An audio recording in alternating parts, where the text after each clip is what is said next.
따라서 헌재가 계속해서 지연하고 혹여라도 그중에 일부가 다른 생각을 한다면 이제는 직접 국민들에게 마지막 의사를 물을 수밖에 없습니다. 필요하다면 여야 국회의원들이 모두 총사퇴하고 총선을 다시 치릅시다.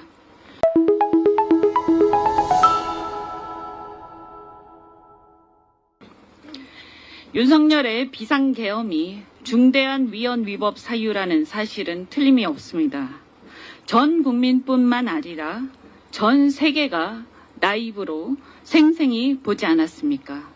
그런데 파면 외에 어떤 다른 결론으로 전 세계를 설득할 수 있겠습니까? 대한민국이란 국가의 국격과 대외 신인도의 고속 추락은 불보듯 뻔한 상황이 초래될 것입니다. 이에 대해서도 그동안에 윤석열의 비상계엄이 우리 경제에 초래한 막대한 피해, 경제 성장률의 추락, 그리고 각종 내수에 대한 침체에 대해서는 그동안 많이 말씀을 드렸으므로 생략하겠습니다.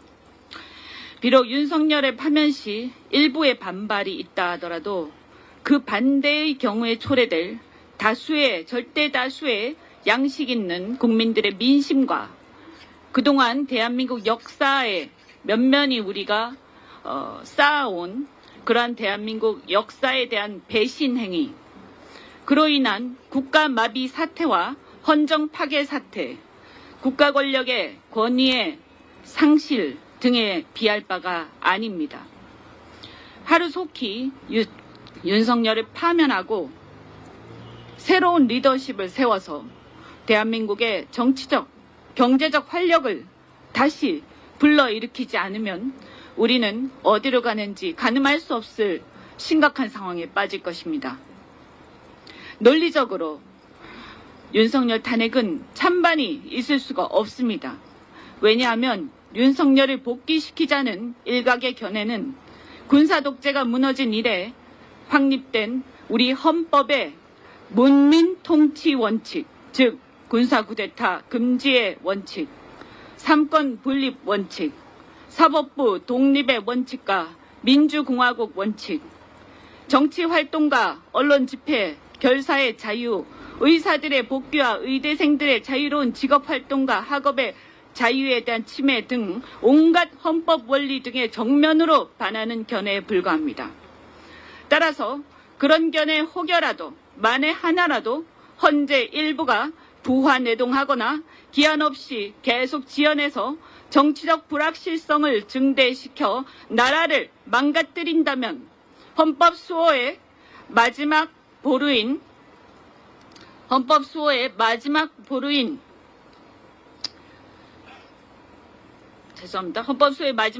헌재 스스로가 헌법 질서를 파괴하는 자폭 행위를 한 셈이 되어 주권자인 국민들이 직접 저항권을 행사하는 수밖에 없게 됩니다.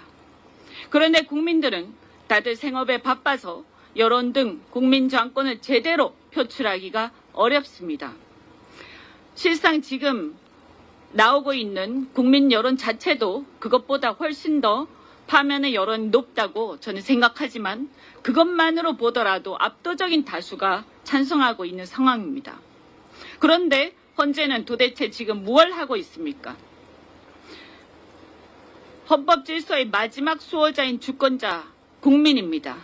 따라서 헌재가 계속해서 지연하고 혹여라도 그중에 일부가 다른 생각을 한다면 이제는 직접 국민들에게 마지막 의사를 물을 수밖에 없습니다. 필요하다면 여야 국회의원들이 모두 총사퇴하고 총선을 다시 치릅시다. 나라가 이런 내란 행위조차 진압하지 못하고 질질 끌면서 면죄부를 주는 반헌법적 상황으로 계속 간다면 그런 나라에서 배지를 달고 있는 것이 무슨 의미가 있겠습니까? 어차피 이 정도 내란 상황이라면 국회를 차라리 재구성해서 체제를 정비하고 재출발하는 게 낫다고 생각합니다. 이건 보수나 진보의 문제도 진영이나 지역의 문제도 아닙니다. 사법 엘리트 등 일부 엘리트들의 편협한 사고로 그간 쌓아온 우리 역사가 무너지는 걸, 경제가 무너지고 국격이 무너져 국민들이 불이익을 당하는 것을 두고 볼 수는 없습니다. 하지만 그런 우리의 각오를 실현하는 힘조차도 주권자의 국민으로부터 나옵니다.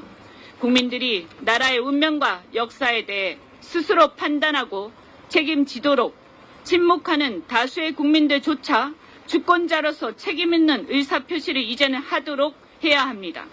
지금처럼 행정부의 수반이 헌정질서를 파괴했는데도 그를 견제할 사법부조차 헌법 수호에 소극적이고 국회조차 여당이 헌법을 배신하고 있다면 그 방법밖에 더 있겠습니까?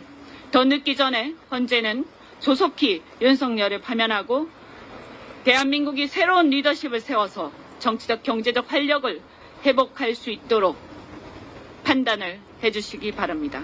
이상입니다.